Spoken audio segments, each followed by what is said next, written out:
বিসমিল্লাহির রহমানির রহিম। প্রিয় শিক্ষার্থীবৃন্দ, আসসালামু আলাইকুম। কেমন আছো তোমরা সবাই? আশা করি ভালো আছো। আজকে আমরা পদার্থবিজ্ঞান প্রথম পত্রের দ্বিতীয় অধ্যায় অর্থাৎ ভেক্টর অধ্যায়ের ক্যালকুলাস নিয়ে আলোচনা করব। ক্যালকুলাসে আমাদের আজকের আলোচ্য বিষয় হলো সমকলন ও তার প্রয়োগ। এর আগের ক্লাসে আমরা ব্যবকলন ও ব্যবকলনের প্রয়োগ নিয়ে আলোচনা করেছিলাম। তো আজকে আমরা সমকলন ও সমকলনের প্রয়োগ নিয়ে আলোচনা করার চেষ্টা করব। তো আমরা আগেই বলেছিলাম, গত ক্লাসেও আমরা বলেছিলাম, সমকলন এবং ব্যবকলন হলো ক্যালকুলাসের অন্তর্ভুক্ত গণিতের দুটি বিশেষ শাখা, যেখানে সমকলনের ক্ষেত্রে অনেকগুলো ক্ষুদ্র ক্ষুদ্র রাশিকে একত্রিত করে একটা বৃহৎ রাশিতে রূপান্তরিত করা হয়, আর ব্যবকলনের ক্ষেত্রে একটি বড় রাশিকে অসংখ্য ক্ষুদ্র ক্ষুদ্র রাশিতে আমরা রূপান্তরিত করেছি। তো সমকলন এবং ব্যবকলন মূলত উল্টো ঘটনা, অনেকটাই উল্টো, একে অপরের বিপরীত। যেমন আমরা জানি, যদি উদাহরণ হিসেবে বলি যে সাইন 90 ডিগ্রি সমান সমান হচ্ছে 1, আবার সাইন ইনভার্স 1 এটা সমান সমান হলো 90 ডিগ্রি। তাহলে সাইন এবং সাইন ইনভার্স একে অপরের বিপরীত। বিপরীত বলতে কিন্তু সবসময় 1/sin এটা না, এখানে বিপরীত হলো সাইন অপারেট করলে যা হবে সাইন ইনভার্স করলে তার উল্টোটা। অর্থাৎ সাইন 90 ডিগ্রি যদি 1 হয়, একটা কোণ একটা সংখ্যায় রূপান্তরিত হলো, ঠিক তেমনি সাইন ইনভার্স 1 করলে একটা সংখ্যা কোণে রূপান্তরিত হয়ে যাবে। এটা সমান হবে কত? 90 ডিগ্রি।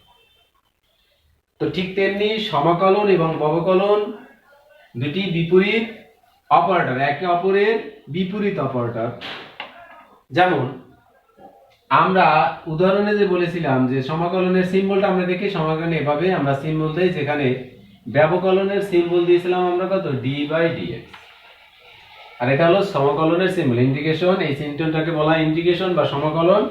dx অর্থাৎ x সাপেক্ষে, যার সাপেক্ষে সমকলন করতে হবে সেটা লাগায় dx, মানে x সাপেক্ষে সমকলন করতে হবে।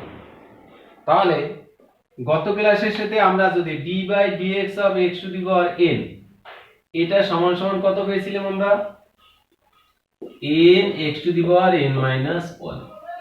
এটা ছিল আমাদের সমকলনের নিয়ম, যে পাওয়ার ব্যবকলনের নিয়ম, পাওয়ার গুণ হবে পাওয়ার থেকে 1 বিয়োগ। সমকলনের ক্ষেত্রে আমাদের ঠিক উল্টো, d/dx অফ যদি x⁴n হয়, তাহলে এটা সমান সমান হবে আমাদের x⁴n+1 ভাগ n+1 প্লাস c, সাথে একটা ধ্রুবক, অতিরিক্ত একটা ধ্রুবক চলে আসবে, কিন্তু x⁴n+1 ভাগ n+1 অর্থাৎ পাওয়ারের সাথে 1 যোগ হবে, যোগ করার পর যে পাওয়ারটা হবে সেটা দ্বারা ভাগ করতে হবে।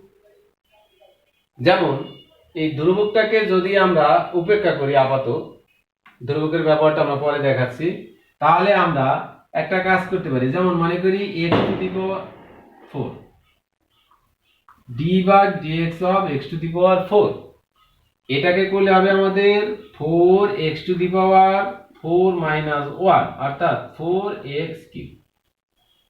তাহলে যদি আমরা এটাকে উল্টো করে দেখি, যে এটাকে আবার সমাকলন করব, ইন্টিগ্রেশন 4x³ dx, এটা যদি করি তাহলে আসে আমাদের 4x⁴ ভাগ কত হবে? 3+1, তার মানে আসে কত? 4x⁴ ভাগ 4, 4 বাদ দিলে কত হয়? x⁴। তাহলে x⁴ এর ব্যবকলন করে যেটা পেয়েছিলাম সেইটাকে সমাকলন করে আবার x⁴ আমরা পেয়ে যাচ্ছি। এজন্য আমরা বলে থাকি যে সমাকলন হলো ব্যবকলনের উল্টো অপারেটর বা উল্টো গাণিতিক প্রক্রিয়া। তো সেই সমাকলনের ক্ষেত্রে আমরা ব্যবকলনের ক্ষেত্রে যেরকম কতগুলো সুনির্ধারিত ব্যবকলন অর্থাৎ নির্দিষ্ট ব্যবকলনের মান আমরা গত ক্লাসে জেনেছিলাম, সমাকলনের ক্ষেত্রে ঠিক সেমনি কতগুলো নির্দিষ্ট মান আমাদের জানতে হবে। যেমন এক নম্বর যদি দিই ইন্টিগ্রেশন x⁴n dx, এটা যদি হয়, এটা সমান সমান হবে x to the power n plus 1 ভাগ n প্লাস 1 প্লাস c। একটা ধ্রুবক সবসময় থাকবে, ধ্রুবকের মানটা আমরা বিশেষ পদ্ধতিতে বের করব, এজন্য আপাতত আমরা এই ধ্রুবকটাকে অগ্রাহ্য করেছি বা ধ্রুবকটাকে আমরা বারবার লিখব না। এরপরে যদি চলে আসে আমাদের ইন্টিগ্রেশন 1/x dx, এটাকে যদি ইন্টিগ্রেশন করি তাহলে এটার মান হবে আমাদের log x। তারপরে যদি আমরা দেখি integration m x to the power n তাহলে dx, তাহলে m টা বাইরে চলে যাবে, সে আগের মতোই চলে আসবে, আমাদের কোনো সমস্যা নাই। কত হবে m n x to the power m x to the power n plus 1 ভাগ n প্লাস 1 এরকম হবে। তারপরে আমরা যদি sin x cos x নেই, ইন্টিগ্রেশন sin x dx, এটাকে ব্যাপক সমাকলন করলে হবে, এটা হলো মাইনাস cos x। যদি আমরা cos x রে করি ইন্টিগ্রেশন cos x dx, এটা সমান সমান আসবে আমাদের sin x। cos x dx সমান সমান হবে কত? sin x। এরকম আমাদের বইয়ে কতগুলো বিশেষ সমাকলনীয় ফলাফল দেয়া আছে। এই যেগুলো বিশেষ বা উল্লেখ করে দেওয়া আছে, মূলত এই ফলাফলগুলোই আমাদের লাগবে, আমাদের বিভিন্ন কাজে আমরা এই ফলাফলগুলো ব্যবহার করে থাকি। তো এই সমাকলনের মাধ্যমে আমরা যখন কোনো একটা রাশিকে আমরা সমাকলন করব বা কোনো একটা রাশি বলতে অসংখ্য ক্ষুদ্র ক্ষুদ্র রাশিকে সমাকলন করব, তখন আমরা বলেছিলাম যে একটা ধ্রুবক থাকবে, কেননা ব্যবকলনের ক্ষেত্রে এই ধ্রুবকটাকে ব্যবকলন করলে শূন্য হয়ে যায়। তো এই সমাকলনের ক্ষেত্রে একটা অতিরিক্ত ধ্রুবক যুক্ত হয়, সেই ধ্রুবকটার মান আমাদের ক্ষেত্র বিশেষে ভিন্ন ভিন্ন রকমের হবে। তবে এই ক্ষেত্রে যেটা দেওয়া থাকে সেটা আমরা জানার চেষ্টা করতেছি, যে যদি আমাদের লিমিট দেয়া থাকে সমাকলন, কোনো একটা রাশিকে আমরা যোগ করব, তার সীমা কত। যেমন উদাহরণ হিসেবে আমরা বলি যে একটা বস্তু এ অবস্থান থেকে বি অবস্থানে চলে গেল, তাহলে এ অবস্থান থেকে বি অবস্থানে চলে গেলে তার এই যে সরণ, এবং এদিকে হলো তার এই হলো বল আর এদিকে হলো কি সরণ x, তাহলে তার কাজের পরিমাণ যদি আমরা বের করতে চাই তাহলে অসংখ্য ক্ষুদ্র ক্ষুদ্র অংশে ভাগ করে প্রতি অংশের জন্য কাজ আমাদের হিসাব করতে হবে, কারণ বল সব জায়গায় সমান না। সমান হলে বল ইনটু সরণ লিখতে পারতাম, যেহেতু বল ভিন্ন জায়গায় বিভিন্ন জায়গায় ভিন্ন ভিন্ন, সুতরাং কাজও ভিন্ন, মানে এই ভিন্ন ভিন্ন কাজগুলোকে আমাদেরকে যোগ করতে হবে। তাহলে সেক্ষেত্রে প্রত্যেকটা ক্ষুদ্র অংশের জন্য আমরা যে কাজ পেয়েছি সেই কাজগুলোকে আমরা যোগ করে মোট কাজটা পাই, এটাই আমাদের সমাকলন। তাহলে সেক্ষেত্রে আমাদের লিমিট কি, এ থেকে বি তে গেল, তার মানে তার আমার সীমা দেয়া আছে এ থেকে বি পর্যন্ত। তো সেরকম যদি কোনো একটি সমাকলনের সীমা দেয়া থাকে, আমরা একটা সাধারণ উদাহরণ দিয়ে দেখাই।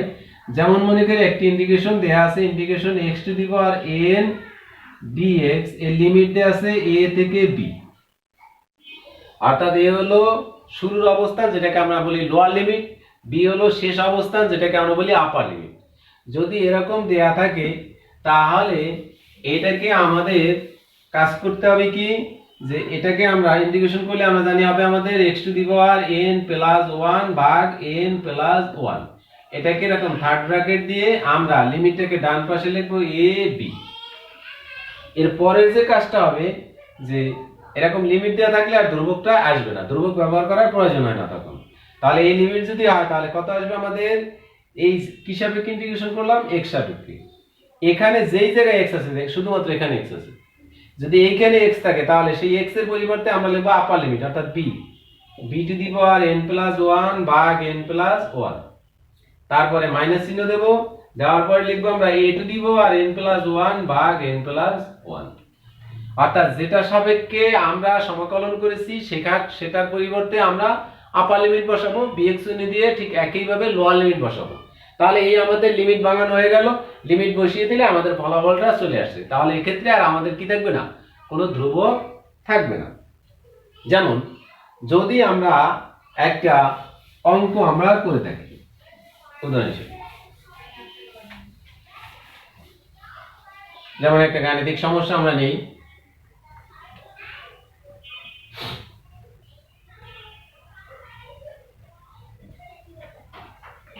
y সমান সমান টি কিউব মাইনাস 4 টি স্কয়ার প্লাস 7 টি কিউব মাইনাস 4 টি স্কয়ার প্লাস 7 এই y কে আমাদের a থেকে b অর্থাৎ t সমান সমান 4 হতে t সমান সমান 7, আচ্ছা বড় সংখ্যা নিয়ে আমরা ছোট লিখে দেব 1 হতে 2 নিই, সীমার মধ্যে সমাকলন করি। তাহলে আমাদের আপার লিমিট হলো কত 2, অর্থাৎ এটাকে যদি বলি ইন্টিগ্রেশন y dt, যেহেতু t সাপেক্ষে সমাকলন করব t এর মান, dt t এর মান কত 1 থেকে 2, এটা সমান সমান হয়। তাহলে এটার পরিবর্তে আমরা লিখতে পারি ইন্টিগ্রেশন 1 থেকে 2 y এর পরিবর্তে কত t cube minus 4 t square plus 7 dt সমান সমান এটা।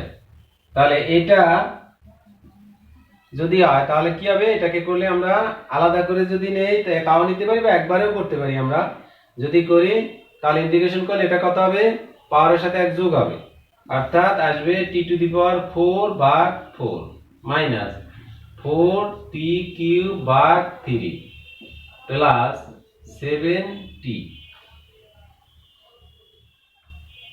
ভাগ 1। 7t কিভাবে আসলো, ইন্টিগ্রেশন 7 dt সমান সমান আসবে কত 7t। কেন, যেখানে 7 বলতে আমরা বলতে পারি 7t টু দি পাওয়ার 0, কারণ 7 ইনটু 1 ধরতে পারি, তাহলে t to the power 0 dt, তাহলে t টু দি পাওয়ার 0, তাহলে পাওয়ারের সাথে 1 গুণ হবে 7 into t to the power 0 plus 1 ভাগ কত হবে 0 প্লাস 1, তার মানে আসবে কত 7t ভাগ 1। তাহলে কত পাচ্ছি, এটা লিমিট কত আমাদের 1 থেকে 2। তাহলে 1 থেকে 2 এই লিমিটের ভিতরে সীমার ভিতরে যদি হয় তাহলে এখন আমরা দেখতে পারি কি এখানে যদি মানটা বসাই তাহলে ইন্টিগ্রেশন 1 থেকে 2 y dt এটা সমান সমান আমাদের আসতেছে, প্রথম বসাতে হবে আমাদের 2 বসাতে হবে 2 টু দি পাওয়ার 4 ভাগ 4 minus 4 into 2 to the power cube ভাগ 3 প্লাস 7 ইনটু 2 ভাগ 1 মাইনাস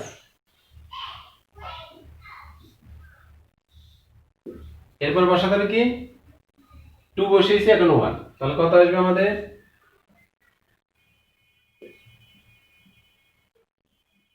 1 টু দি পাওয়ার 4 ভাগ 4 মাইনাস 4 ইনটু 1 কিউব ভাগ 3 প্লাস 7 ইনটু 1 ভাগ 1। তাহলে এটাকে ক্যালকুলেশন এখন তো আমরা সাধারণ গাণিতিক নিয়মে করব, সেটা আমরা জানি 2 টু দি পাওয়ার 4 হলো 16 ভাগ 4 মাইনাস 8 32 ভাগ 3 প্লাস 14 মাইনাস এখানে আসে কত 1 ভাগ 4 মাইনাস 4 ভাগ 3 প্লাস 7। এটা ক্যালকুলেশন করলে যা আসে রেজাল্ট ঠিক তাই হবে। তাহলে এইভাবে আমরা কি করতে পারি যে সমাকলন অসংখ্য ক্ষুদ্র ক্ষুদ্র রাশিকে একত্রিত করে আমরা বা সমাকলনের মাধ্যমে আমরা কোন একটি রাশিকে ভিন্ন রাশিতে রূপান্তরিত করতে পারি। তো এই সমাকলনের ব্যবহারটা আজকে আমরা দেখলাম। আমাদের এই অধ্যায় প্রায় শেষ। এই অধ্যায়ে আর হয়তো একটা বা দুটি ক্লাস আমরা নেব, তো সেখানে আরেকটু বিষয় আমাদের আছে। তো বাসায় আমরা এই সমাকলনের ব্যবহারগুলো এবং ব্যবকলনের ব্যবহারগুলো করার চেষ্টা করব, যে গাণিতিক সমস্যাগুলো আছে সেগুলো আমরা বাসায় দেখার চেষ্টা করব। ইনশাআল্লাহ আমাদের আরো সহজ লাগবে। আজকে এ পর্যন্তই, আল্লাহ হাফেজ।